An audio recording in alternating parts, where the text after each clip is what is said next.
টানা বর্ষণ ও উজান থেকে নেমে আসা পাহাড়ি ঢলে কুমিল্লা, নোয়াখালী এবং ফেনীর কয়েক লাখ বাসিন্দা পানিবন্দী হয়ে পড়েছেন।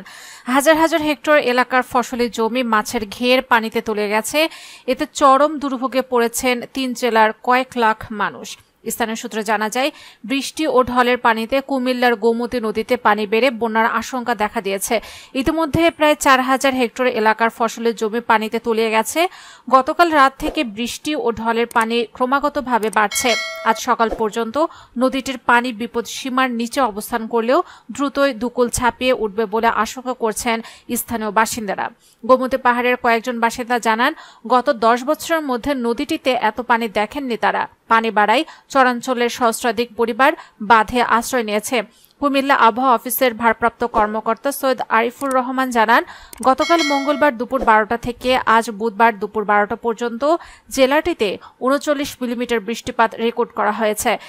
আগামী ৭২ ঘন্টার মধ্যে আরও বৃষ্টি হতে পারে। নোয়াখালী জেলার ৯টি উপজেলার সবকটিতেই বসতঘর, গ্রামীণ সড়ক ও শিক্ষা প্রতিষ্ঠান বন্যার পানিতে তলিয়ে গেছে। পানিবন্দী হয়ে পড়েছেন লাখ লাখ মানুষ।